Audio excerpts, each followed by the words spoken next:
Pessoal, bom dia.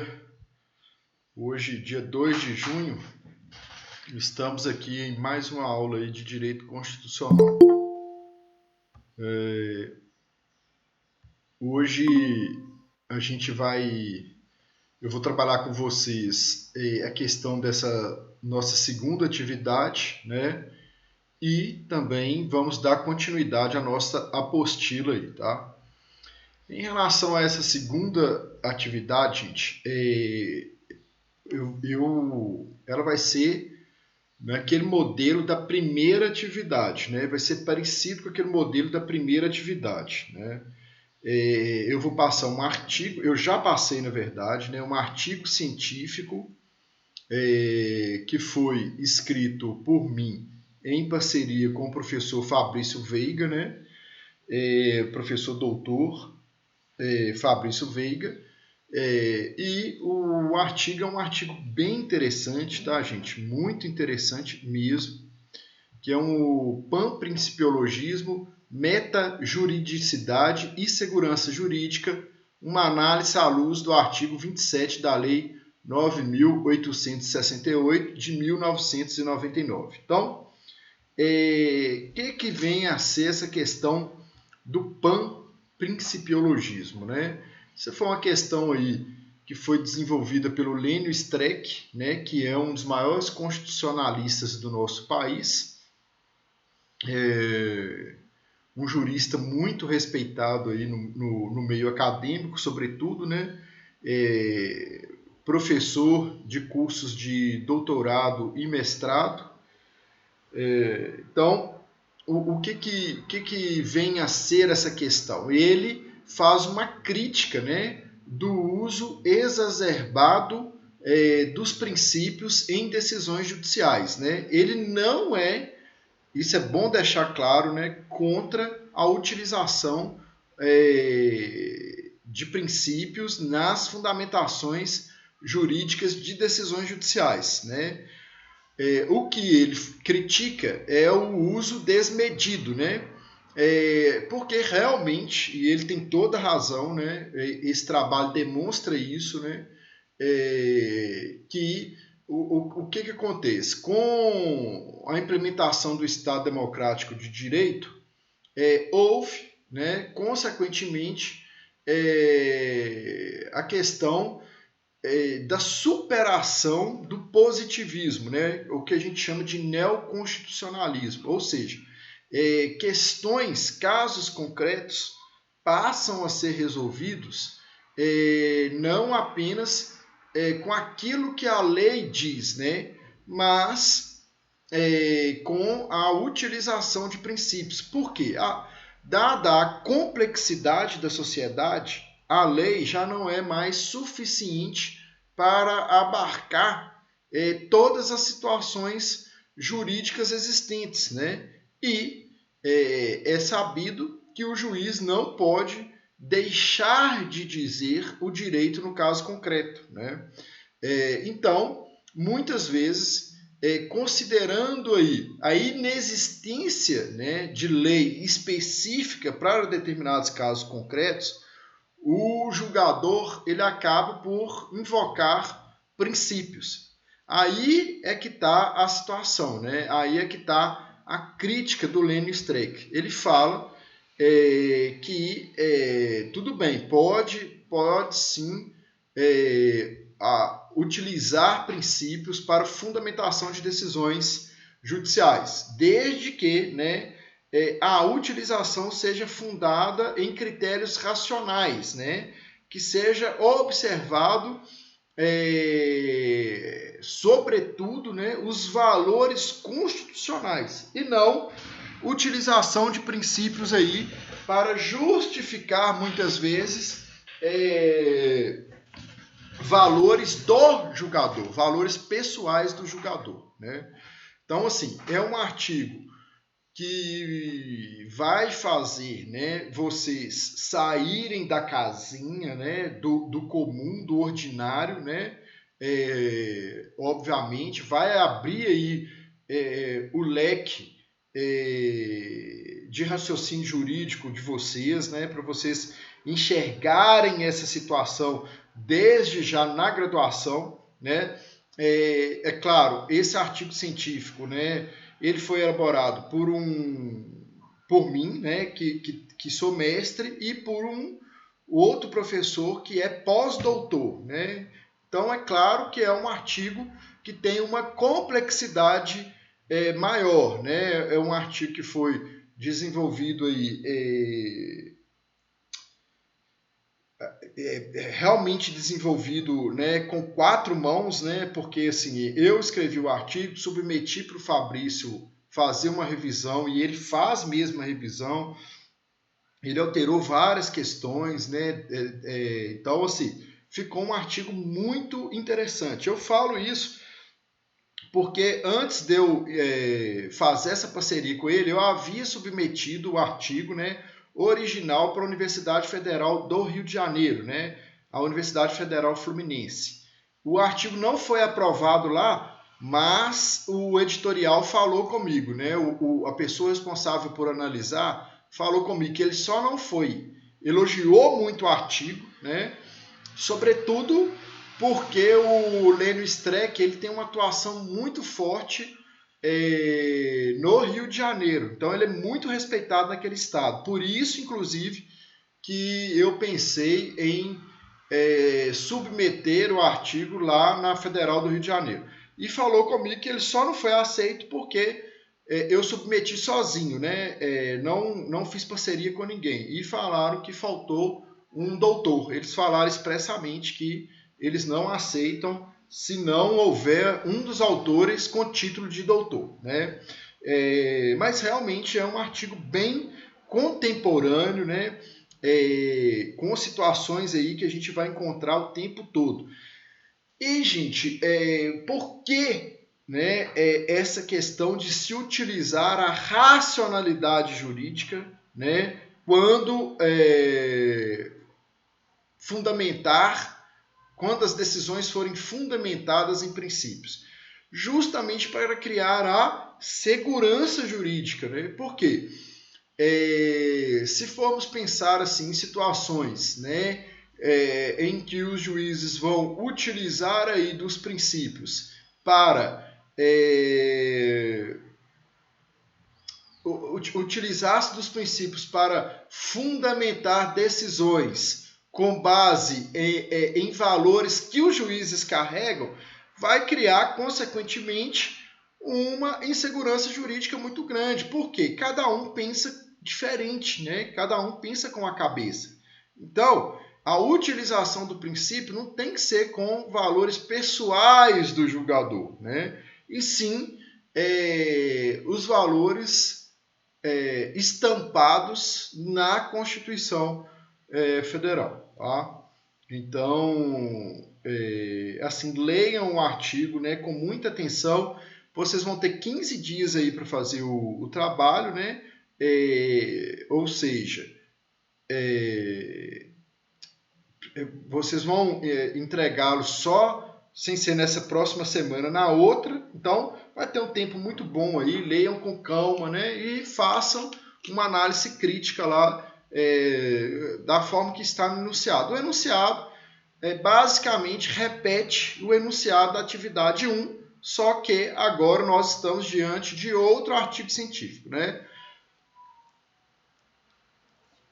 Então, como foi dito, só para a gente finalizar esse assunto em relação a essa questão, é uma oportunidade, né, para vocês já estarem em contato aí com um artigo científico, né, produzido para ser submetidos em revistas jurídicas mais conceituadas do Brasil, né? Depois esse artigo, ele agora, né, com as modificações do professor Fabrício, nós submetemos ele novamente a uma revista jurídica, mas até hoje a gente não teve resposta não, né? Então, ele está ainda em análise, é comum, né? Às vezes tem revista que faz a análise em 30 dias, em 60 dias, às vezes demora aí um ano e meio, então é comum isso aí, tá? Então vai ser uma oportunidade para vocês, como foi dito, saírem, né, da casinha, né? Ou seja, terem contato já com algo bem além, né, daquilo que a gente, em regra, vê num curso de graduação, né?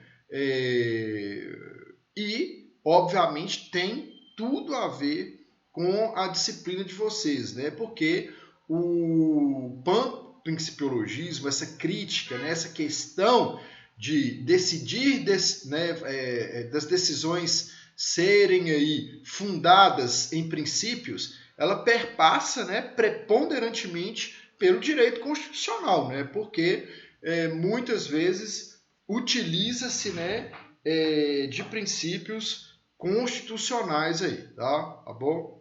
Então, é nesse sentido aí, tá? Que é o que eu quero que vocês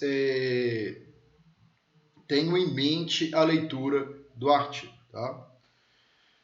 Então, agora nós vamos passar aí para darmos continuidade à nossa apostila, né?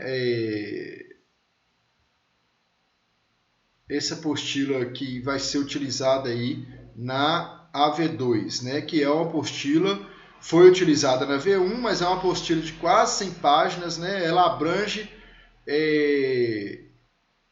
praticamente, né? Todo o conteúdo da matéria de vocês, né? Por isso que eu quis passar justamente uma apostila mais longa para a gente ter essa oportunidade aí. Aí, na V2, eu vou falar com vocês aqui de onde até onde que vai ser, lógico, né? Eu vou passar para vocês a matéria. Espera aí que eu só estou procurando aqui onde que nós paramos.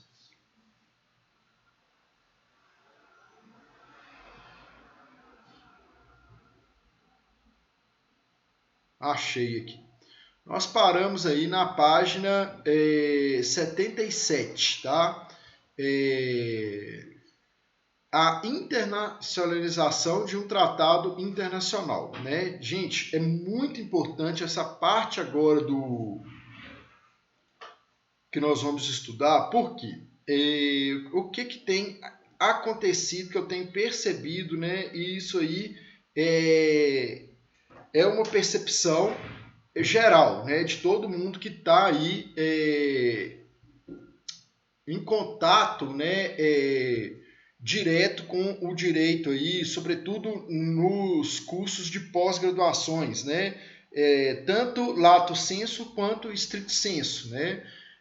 Questão da importância que tem se dado, né, aos tratados internacionais, né, às normas internacionais, especialmente sobre direitos humanos, né? Está havendo cada vez mais, né?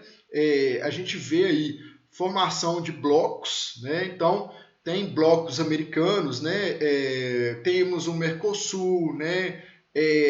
Nós temos um bloco europeu e o que acontece? A formação destes blocos faz, né, para que o país, eles criam, né, regras ali, criam condições para que os países sejam membros, né? E muitas dessas condições elas perpassam, né, pelo direito, né, pelo respeito, sobretudo, aos direitos humanos, né? Então,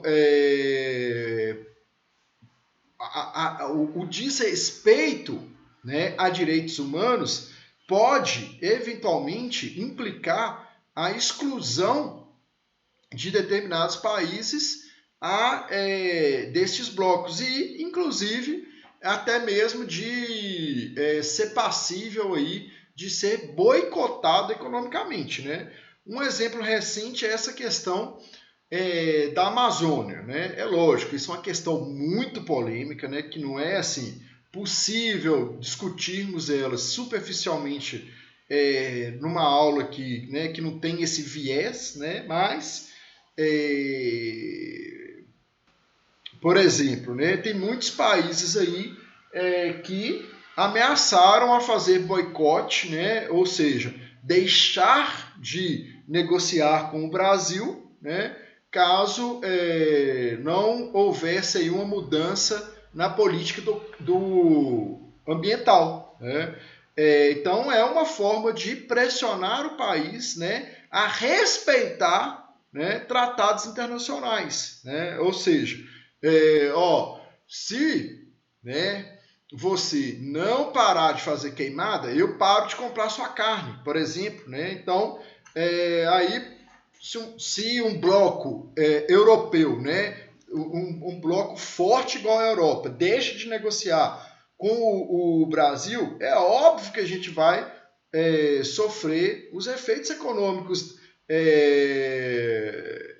deste boicote, né? Claro, né? Então, e assim também são questões correlatas a direitos humanos.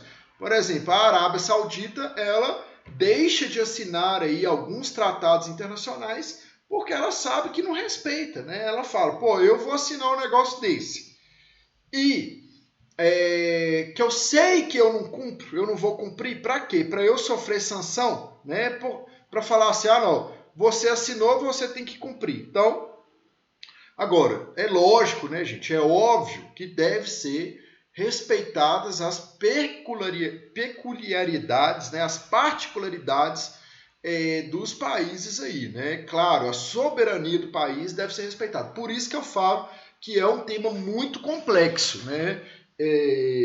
Então, assim, que não dá para ser discutido superficialmente. Essa questão da Amazônia, só assim, para a gente finalizar esse debate também, né, já que a gente tocou no assunto, o Bolsonaro ele falou uma coisa que eu não tiro a razão dele, não. Ele fala, a Europa queimou todas as florestas deles, né? E queimou floresta deles e de países aí que eles colonizaram, né? Destruíram várias florestas aí. E agora eles querem vir e opinar aqui em relação às nossas florestas, né? Então, assim, ele faz uma análise em relação a isso aí. É óbvio que um erro não justifica o outro, né? Mas no que ele fala, eu não tiro a razão dele, não, tá? Tá bom? Então, vamos lá. É a internalização de um tratado internacional, né? Então, como que um tratado internacional ele passa, né, a ser obrigatoriamente, né, gente, respeitado aqui no Brasil? No que se refere ao Brasil, gente, só uma observação, isso tem caído demais em prova de concurso, tá? Por isso também da importância dessa parte aqui no estudo aí, né? Então, a internalização de um tratado internacional. No que se refere ao Brasil, o parágrafo 3º do artigo 5º da Constituição Federal prevê que tratados internacionais sobre direitos humanos que forem aprovados em cada caso do Congresso Nacional em 2 turnos por 3/5 dos votos dos respectivos membros são equivalentes às emendas constitucionais. Então, os tratados internacionais, gente, que são de direitos humanos, né, para eles serem equivalentes a emendas constitucionais, ou seja, para eles terem força aí constitucional, eles devem ser necessariamente, né, aprovados em 2 turnos por cada casa do Congresso, né, ou seja, Distrito Federal e Senado Federal, né, por 3/5 dos votos dos respectivos membros, né? Então, agora, só é importante ressaltar o seguinte, há uma discussão forte sobre essa questão aí, né? Qual que é a discussão? Por quê?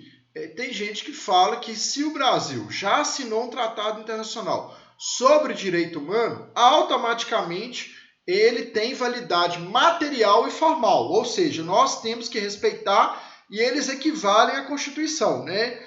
independentemente desse rito aí. Aí há uma discussão doutrinária, né, muito forte, né, os juristas aí que tratam do direito internacional, né, igual a Valério Massuoli, que foi meu professor no mestrado, né, que é um dos maiores nomes do direito internacional hoje, defende isso. A Flávia Piovani, que também é uma das maiores aí, especialistas em direito internacional do nosso país, defende esse posicionamento, né? Então, é uma questão, inclusive, que dá para fazer, trabalhar aí, né? É lógico, delimitando melhor o tema e tal, dá para trabalhar, inclusive, um TCC aí em cima disso, tá? Quanto aos tratados de direitos humanos que não satisfazem esses estipulados requisitos, o Supremo Tribunal Federal entende que valem como normas legais, né? Então, supralegais, né? Então, quer dizer, eles estão acima das leis ordinárias e as leis complementares, mas estão abaixo da Constituição, né? É assim que é o entendimento atual do Supremo Tribunal. Mas, né, é importante consignar, né, mais uma vez, ressaltando aí que está havendo, né, uma discussão ferrenha sobre essa questão e, pelo que eu estou vendo, né, do andar da carruagem, aí, pelo que eu estou acompanhando, tá, essa situação tende a mudar, tá? Então, a tendência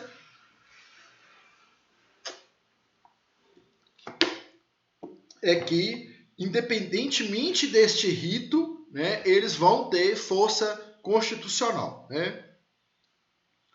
Então, os tratados internacionais sobre direitos humanos, por enquanto, né, gente, não são automaticamente aplicáveis, mas precisam ser transformados na esfera legal interna, tá? Então, vamos lá. A Declaração Universal dos Direitos Humanos, né? Adotada e proclamada pela Resolução 217-A da Assembleia Geral das Nações Unidas em 10 de dezembro de 1948, né? O preâmbulo dela. Considerando que o reconhecimento da dignidade inerente a todos os membros da família humana e de seus iguais e inalienáveis é o fundamento da liberdade, da justiça e da paz do mundo, considerando que o desprezo e o desrespeito pelos direitos humanos resultaram em atos bárbaros que ultrajam a consciência da humanidade e que o advento de um mundo em que os homens gozem de liberdade de palavra, de crença e da liberdade de viverem a salvo do temor e da necessidade, foi proclamado com a mais alta aspiração do homem comum, considerando essencial que os direitos humanos sejam protegidos pelo Estado de Direito, para que o homem não seja compelido, como último recurso, à rebelião contra a tirania e a opressão, considerando essencial promover o desenvolvimento de relações amistosas entre as nações, considerando que os povos das Nações Unidas reafirmaram na Carta sua fé nos direitos humanos fundamentais, na dignidade e no valor da pessoa humana e na igualdade de direitos dos homens e das mulheres, e que decidiram promover o progresso social e melhores condições de vida em uma liberdade mais ampla, considerando que os Estados-membros se comprometeram a desenvolver, em cooperação com as Nações Unidas, o respeito universal aos direitos humanos e liberdades fundamentais e a observância desses direitos e liberdades, considerando que uma compreensão comum desses direitos e liberdades é da mais alta importância para o pleno cumprimento desse compromisso, a Assembleia Geral proclama, né? Então, aí vem aí os artigos, nós vamos ler aí. Mas, esse preâmbulo, gente, o que a gente pode observar? Primeira questão, né? É importante nós contextualizarmos essa Declaração Universal de Direitos Humanos, né?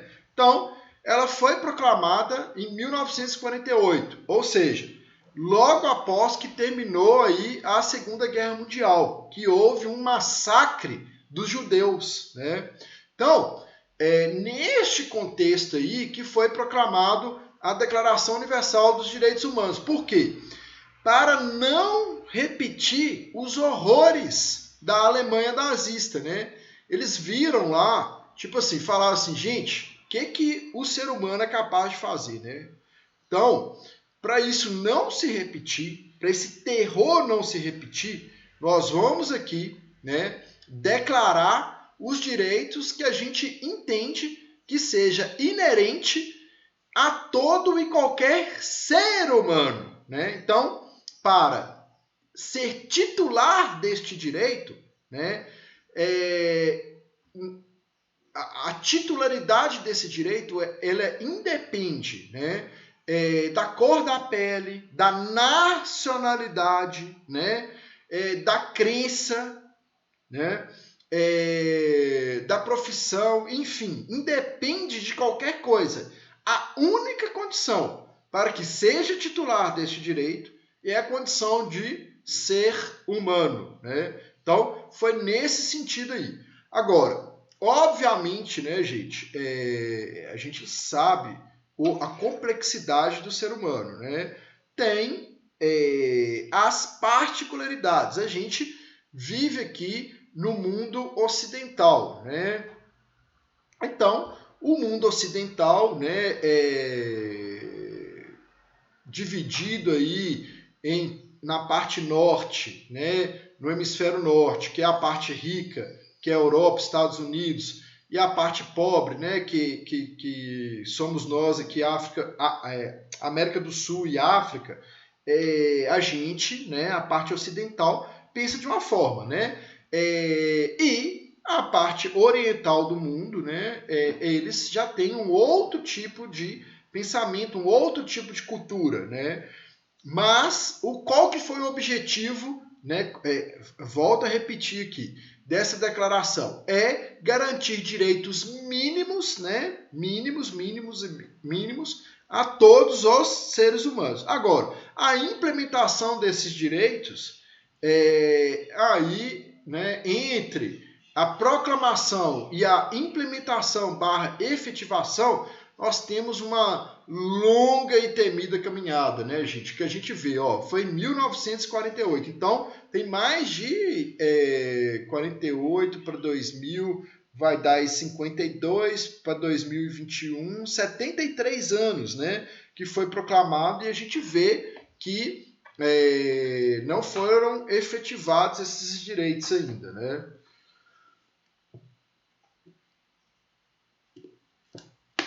Não foram efetivados, né? Em muitos países que assinaram essa declaração, né? Que são favoráveis, e muito menos os países que não a assinaram, né? Então, é nesse sentido. E uma outra coisa também que a gente pode tirar aqui de proveito da análise dessa declaração.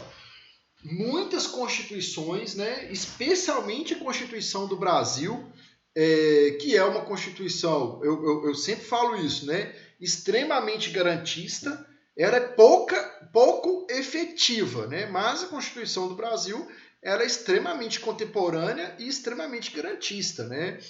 É uma Constituição moderna, né, contemporânea, do nosso tempo, e ela é muito garantista, ela garante muito direitos. Agora, a efetividade dela, né, é isso aí. Agora, né, 30 anos depois que a gente está começando aí a querer efetivar os direitos, né, a gente está começando a efetivar os direitos previstos na Constituição, né? Então, muitas constituições elas foram criadas, embasadas, né, tendo como pano de fundo a Declaração Universal de Direitos Humanos, inclusive, né, a Constituição Brasileira, em que muitos artigos praticamente repete, principalmente aí no título 1 dos direitos fundamentais, né, repetem, né,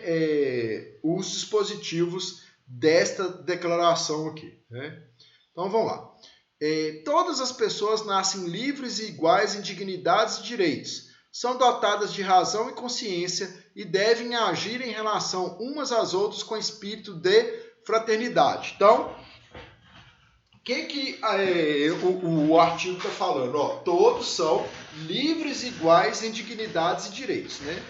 Mas é claro, gente, que aí é que vem essa questão da efetividade. Todos nós nascemos livres e iguais, né?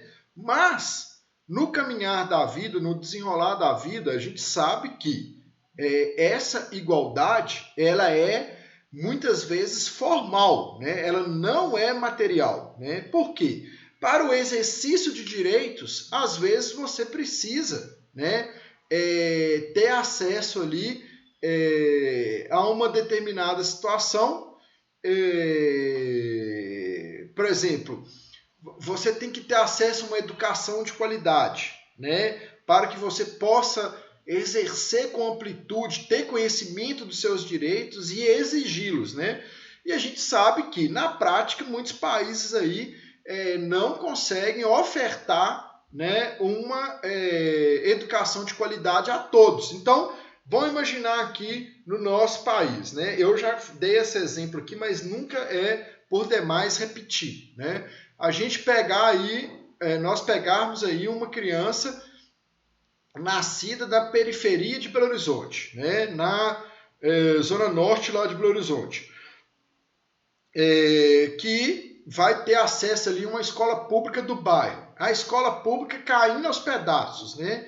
Sem livros lá na biblioteca, com goteira, muitas vezes falta merenda, né? Essa criança está com o pai e a mãe desempregado, né? O pai lá com problema de alcoolismo, sai de casa, muitas vezes não toma nenhum café, ele não come nenhum pão em casa, né? E vai chegar para estudar numa escola nessas condições que eu falei, né? E, por outro lado, lá na zona sul de Belo Horizonte, um filho lá de um médico, por exemplo, né, que o pai deixa ele na porta da escola, da melhor escola da cidade, né, o pai deixa lá, sai de casa no café da manhã super caprichado, aí na hora que o pai deixa na porta da escola, dá a ele R$50 lá para ele comprar um lanche, né? Então, é claro que essa criança, não estou falando, gente, que igual a matemática, o ser humano, ele não é uma matemática, né? Claro, eu sempre falo isso aqui, né? É óbvio que pode ser que uma criança que tenha nascido nessas condições da periferia, igual muitas, né? Dão uma volta por cima e superam isso aí, consigo. Mas, em regra, né? E isso aí são os dados, né? Por exemplo, se você for pegar lá o curso de Direito, Medicina, que são as cadeiras mais tradicionais aí, da Federal, né? Se você for pegar lá 80% vai vir de uma família classe média alta, né? Por quê? Porque foi pessoas que tiveram acesso a uma educação melhor, né? E, consequentemente, eles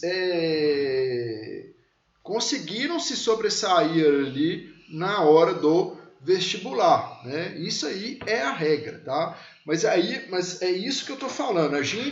Nós já temos essa igualdade formal, né? A lei. O que é a igualdade formal? Formal quer dizer que na lei fala que todos são iguais em direitos e deveres, né? Mas na prática essa igualdade formal ela não se mostra suficiente. Então, o que seria, né, necessário para corrigir isso que eu falei aqui? Aí agora que a gente está começando a entender essa situação, aí nós criamos o quê? Política de cotas, né? Para quê? Para justamente corrigir essa divergência que eu mencionei aqui. Para quê? Tipo assim, nós vamos criar aqui uma porcentagem para cotas, para pessoas que vieram de escolas públicas, né? Para pessoas para pessoas negras, para quê? Para que elas possam ter acesso a uma faculdade, a uma universidade pública de qualidade, né? E que tenham aí condições de concorrer com pessoas que que tiveram acesso a uma educação básica, né, fundamental, média, do ensino médio, de qualidade, que elas não tiveram. Aí vão tentar corrigir isso aí. Por quê? A direita, né, quem é da direita, defende a meritocracia. Né? A meritocracia, o que significa? Você alcançar os seus objetivos pelos seus próprios méritos. Né? E muitas vezes eles criticam essa questão da utilização de cotas. Mas é essa que é a questão que talvez eles não estejam visualizando, né? Que não adianta, gente. Esse exemplo aqui, para retratar ele, vão considerar aí uma corrida de 200 metros, né? Então, se você falar assim, ó, vamos fazer uma prova aqui de corrida de 200 metros, vão, né? Aí você coloca lá um dos corredores para sair 20 metros na frente da pessoa que está em segundo lugar ali. É óbvio que esse que vai sair 20 metros à frente, ele vai ter uma chance de vencer a corrida muito maior do que aquele que está em segundo lugar, né? Então, é nessa perspectiva aí que a gente tem que analisar. A gente tem que tentar pensar em situações desse tipo. Nos Estados Unidos, por exemplo, lá, que é um país extremamente liberal, né, pautado na meritocracia, né, lá tem esse sistema de cotas, mas lá é diferente. Lá como que funciona? O aluno que vem de escola pública, né, então, por exemplo, ele faz lá o vestibular. Aí, o aluno que é de escola particular, a nota valendo 10, se ele tirar um 9, o 9 dele vale 9. Agora, um de escola pública, se ele tirar um 7, o 7 dele equivale ao 9 de um aluno de particular. Por quê? O que eles pensam? Se, né, nas condições que ele teve, ou seja, nas piores condições que ele teve, né, com acesso a uma educação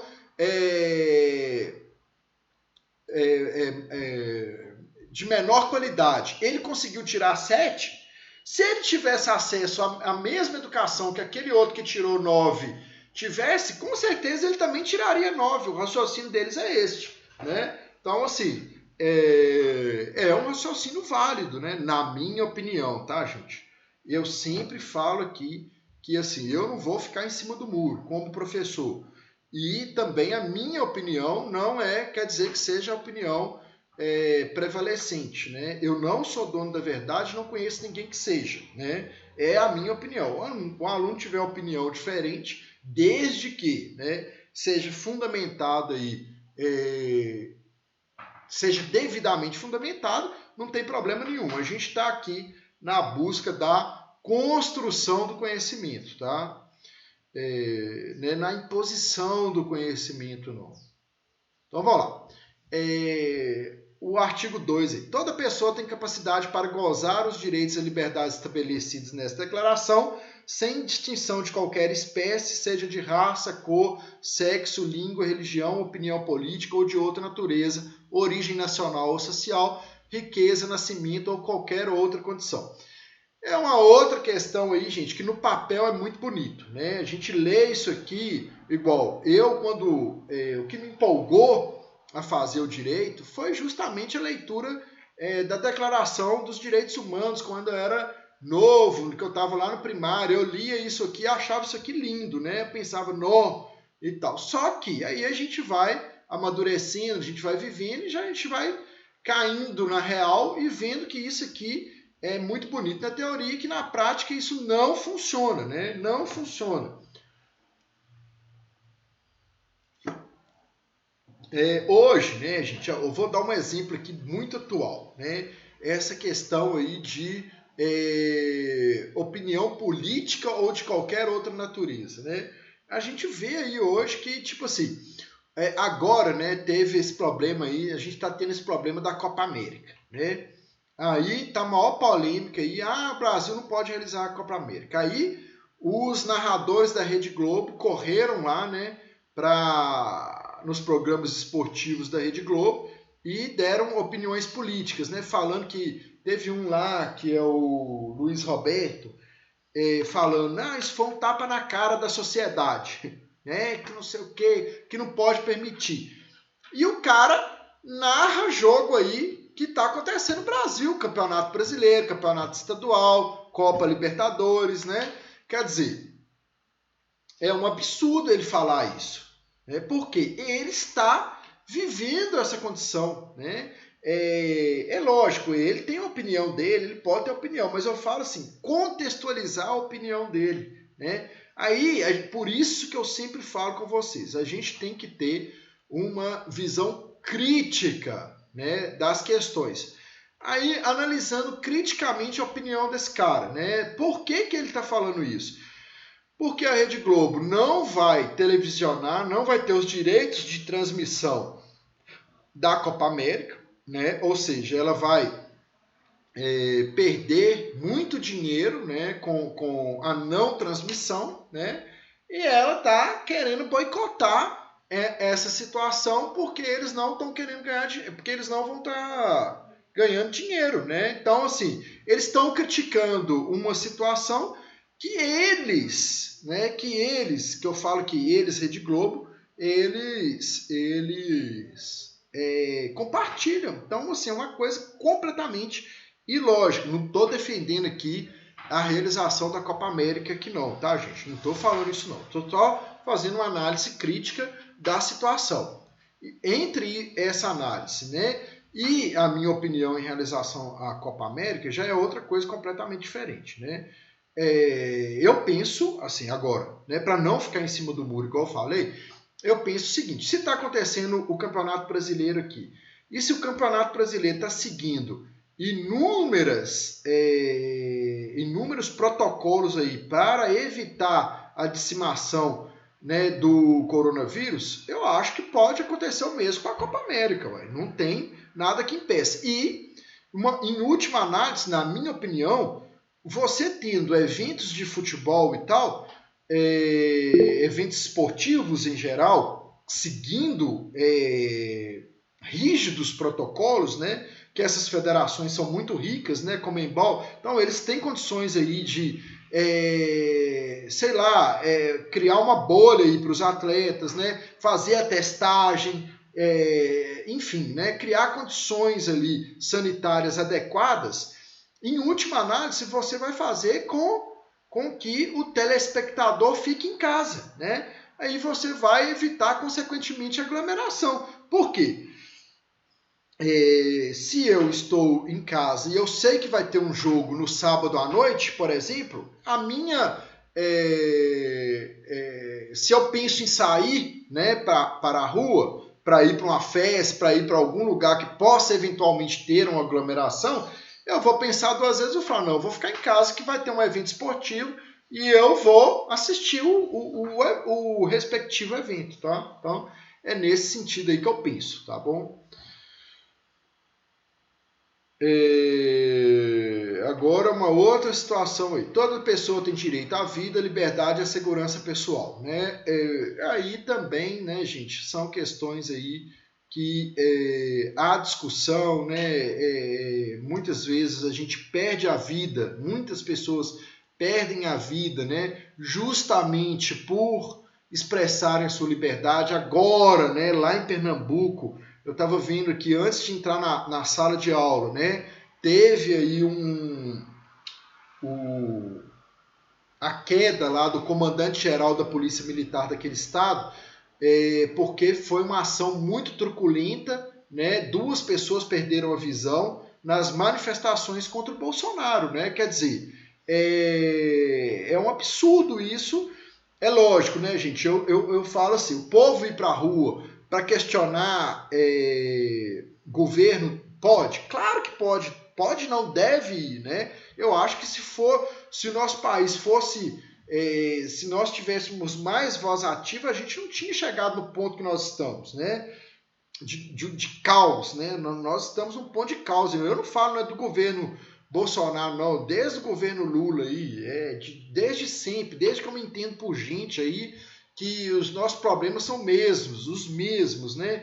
Educação, saúde, nada melhora, passa ano, entra ano e tudo piora. Quando um governo entra, o governo fala assim, eu não posso fazer nada porque o que estava gastou tudo, roubou e tal. Aí o outro que entra vem com o mesmo papo. E para entrar lá, eles brigam, eles se matam para entrar lá. E quando entra, fala que nada pode ser feito, né? Então, a política no Brasil funciona dessa forma. Só defendendo interesses particulares e de grupos econômicos gigantescos aí, né? Para o povo mesmo não tem nada, a gente tem que se virar aí. É essa a sensação que eu tenho no nosso país, né?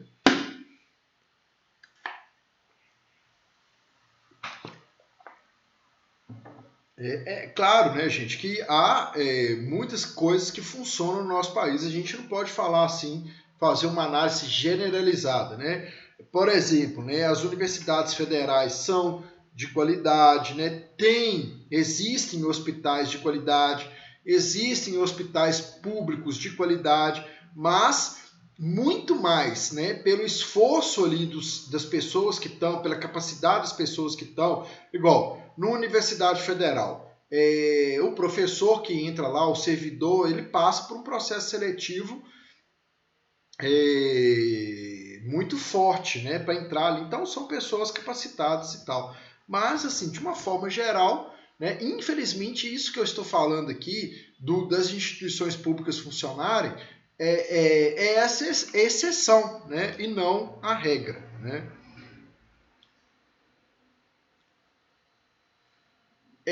Aí também, né, dando continuidade, no artigo 8º,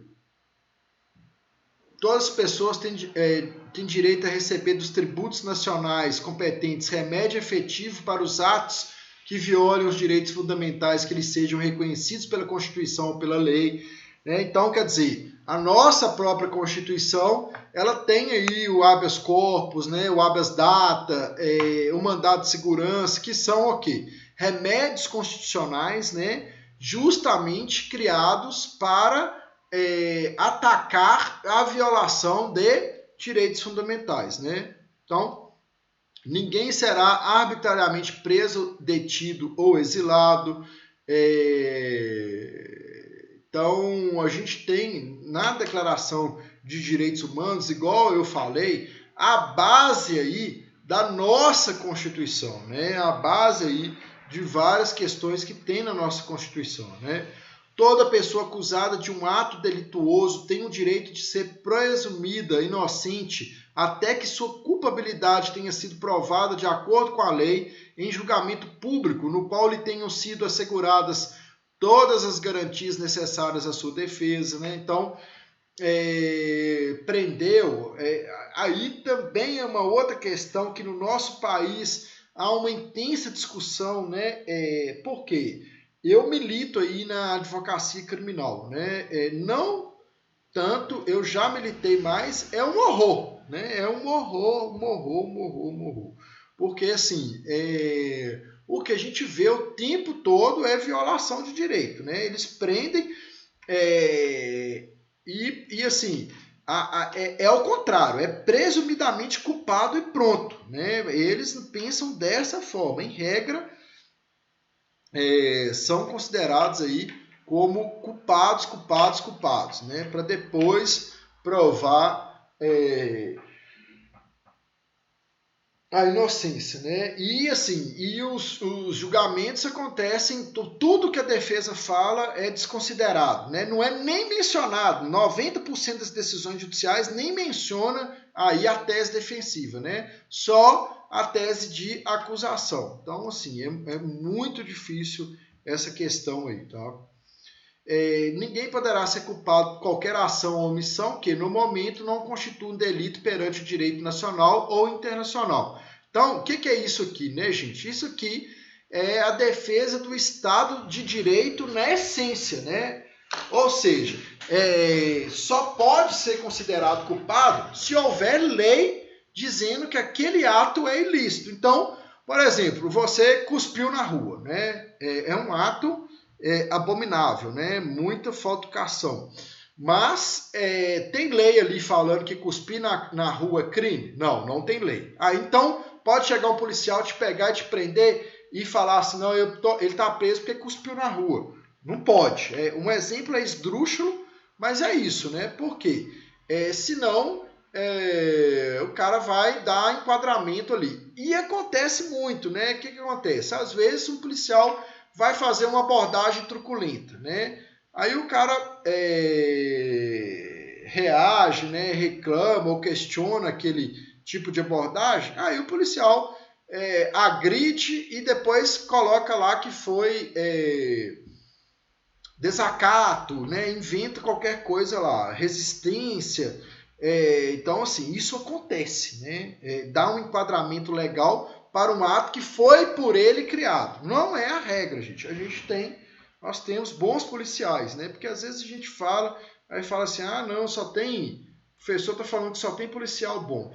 Não, gente, não é isso, né? Tem bons policiais, né? Mas também tem os maus policiais, assim como em todas as profissões, né? Deixa eu ver um outro artigo aqui que a gente pode dar ênfase aqui da Declaração dos Direitos Humanos.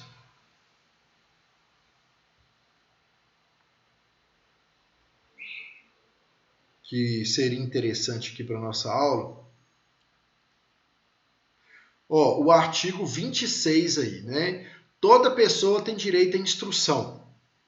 A instrução será gratuita, pelo menos nos graus elementares e fundamentais. A instrução elementar será obrigatória. A instrução técnico-profissional será acessível a todos, bem como a instrução superior, esta baseada no mérito. Olha que interessante, né? Que isso aqui é uma corrente, né? Toda pessoa tem direito à instrução, né? Então, todo mundo que quiser estudar, que quiser ter acesso à educação, tem esse direito, né? A instrução será gratuita, pelo menos nos graus elementares e fundamentais. Então, a educação básica, né? Que é a primeira, a quarta série, e fundamental, que é a quinta, oitava, ela será gratuita. É isso que a Declaração Universal está dizendo aqui, né? A elementar será obrigatória, né? Quer dizer, a criança que está ali de primeira a quarta série, ela será obrigatoriamente, né? Compelida, né? É um pleonasmo, né? Obrigada a estudar. Ela vai ser ali, os pais têm o dever de colocar ela na escola, né? Agora, gente, aí que tá, né? Aquela questão que nós estávamos falando. Não adianta, gente, você colocar uma criança numa escola que a criança não se sinta à vontade. Lógico, gente, a gente vê exemplos aí, igual a gente, tô cansado de ver na televisão, exemplos de escolas lá no Nordeste do Brasil, que assim, a professora faz improvisa lá uma lona, às vezes, né, no meio do nada lá, para estar ali ensinando as crianças, e as crianças aprendem, né, um esforço sobrenatural ali do professor para levar a educação, né? Eu tô falando isso aqui, eu tô até arrepiando, né, porque funciona, tem exemplos disso. Mas isso é um absurdo, né? Por quê? A gente vê num país onde que um deputado, um senador ganha aí 40, 50 mil, são milionários, né? E a gente ter educação, um país rico igual o nosso, né? Um país rico igual o nosso em natureza, em tudo, e ter essas situações. Aí o que eu estou querendo dizer? Não adianta uma criança chegar numa escola e encontrar essas condições, né? Com o professor insatisfeito, sem merenda, sem uma sala toda suja, com banheiro imundo, com gota, com calor insuportável, né? Que ela não vai querer ficar. Essa que é a questão, né? Ela não vai querer ficar. Então, esse direito à instrução, ele perpassa, né? Por o quê? Por uma escola adequada, né? Por uma escola bem estruturada, com professores bem remunerados, né? Bem preparados, né? Então, tudo isso aí vai influenciar na questão da permanência da criança e no gosto da criança Pela escola, gente. Por quê? Se eu vou lá com 7 anos, eu chego lá, a minha professora, ela está satisfeita, né? Ela está bem-humorada e tudo, ela está dando a aula lá num ambiente, numa sala ampla e tudo, é lógico que eu vou querer ficar ali. Agora, se eu chegar, minha professora está me xingando, puxando minha orelha, né? É óbvio que isso aí nem pode, né, gente? Mas assim, eu tô brincando. Mas se a minha professora tá lá brava, mal-humorada, tá descontente, com um salário ruim, né, a sala caindo aos pedaços e tal, eu vou querer ficar. A evasão escolar vai ser muito maior. Então, e essa questão da instrução, gente, ela perpassa pela construção de um país mais justo, né? Então, a gente tem exemplos aí, ó. O Japão, né? Quando acabou a Segunda Guerra Mundial, o Japão estava massacrado, destruído, né? Pela Segunda Guerra Mundial, foi alvo aí de 2 bombas atômicas, né? O país estava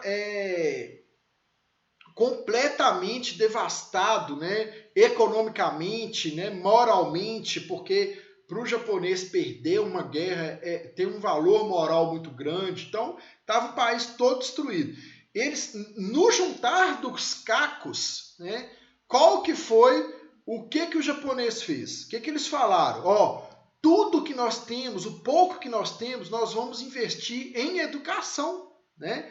Isso aí é um exemplo para o mundo, né? O que eles falaram? Ó, o que sobrou aqui desses cacos, nós vamos pegar e investir em educação. E seja o que Deus quiser, né? Hoje, o Japão é uma das maiores economias do mundo, né? Por quê? Justamente porque eles passaram pela essa instrução. Eu acho que esse artigo 26, na verdade, ele tinha que estar lá no artigo 1º. Por quê?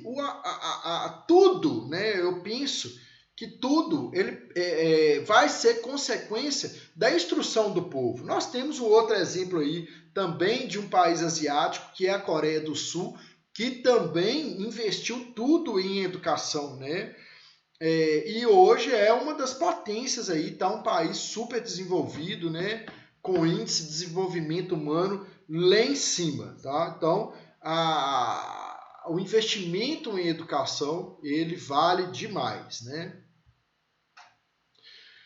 Então, gente, vamos encerrar a aula por aqui hoje, porque o nosso próximo assunto aí é o Estatuto do Idoso, né?